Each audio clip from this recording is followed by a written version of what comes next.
মুন্সিগঞ্জের লৌহজংয়ে মসজিদের বিদ্যুৎ চুরি ঠেকাতে গিয়ে হামলার ঘটনা ঘটেছে। এতে কুপিয়ে জখম সহ অন্তত 7 জন আহত হয়েছেন।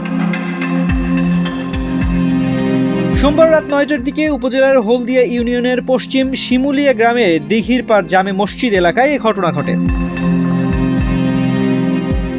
অভিযোগ সূত্রে জানা যায়, জিহাদ মজুমদার নামের এক ব্যবসায়ী মসজিদের মিটার থেকে গোপনে তার দোকানে বিদ্যুতের সংযোগ নেন। বিষয়টি জানতে পেরে মসজিদের কোষাধ্যক্ষ শেখ মোশাররফ হোসেন বাধা দেন। এতে ক্ষিপ্ত হয়ে জিহাদ ধারালো অস্ত্র দিয়ে এলোপাতাড়ি হামলা চালান। পরে স্থানীয়রা আহতদের উদ্ধার করে উপজেলার স্বাস্থ্য কমপ্লেক্সে নিয়ে যান। গুরুতর আহত দুজনকে সেখানে চিকিৎসা দেওয়া হচ্ছে, অন্যরা প্রাথমিক চিকিৎসা নিয়েছেন।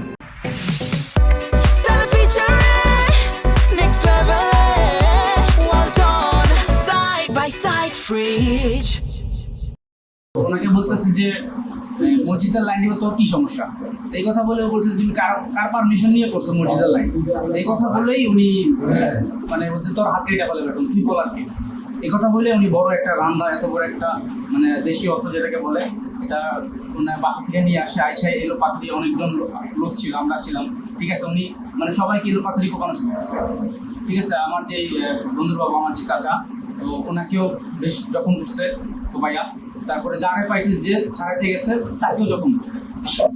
আমি চাইছিলাম তাকে ওই থামানোর জন্য, থামাইতে যেয়ে আমার কোপটা দিয়ে আসছে, যে ছেলেটা আপনার বাতি জানা হবে পরে আবার একটা কোপ দিয়ে হয়েছিল, থামাইতে গেছিল। হামলায় কোষাধ্যক্ষ সহ মোহাম্মদ ইব্রাহিম গুরুতর জখম হন। এছাড়া অসীম আহমেদ সময়, সোহেল খান, শহীদুল্লাহ, রিটু ও মুন্না সহ আরো 5 জন আহত হন। মসজিদের একটা বিদ্যুতের ব্যবস্থা আছে, সেইটার মসজিদের জন্য আলাদা মিটারও আছে।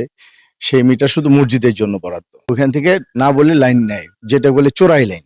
তো চোরাই লাইন নেওয়ার পরে মসজিদ কমিটির যে সাধারণ ক্যাশিয়ার আছে, উনি জিজ্ঞাসা করে যে তুমি যে লাইনটা নিলা, এই লাইনটা তো তোমার নেওয়া এখান থেকে ঠিক হয় না, কারণ এটা তো মসজিদের লাইন, তুমি এখান থেকে তো অবৈধভাবে লাইনটা নিতে পারো না। তখন সে উত্তরে বলে যে আমি নিছি, তাতে কি হয়েছে।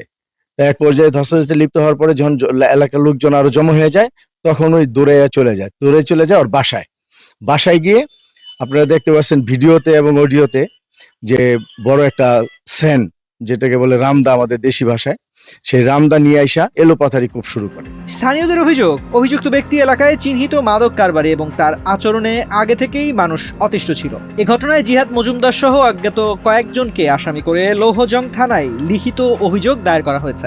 শুধু কালকে সন্ত্রাসী করছে তা না, ওই একজন মানে মাদকাসক্ত এবং মাদক বিক্রেতা, এলাকায় ওর মাদক বিক্রেতা, ওর আরো লোকজন আছে এবং তাদের সত্যসাহী ওই কাজটা করে।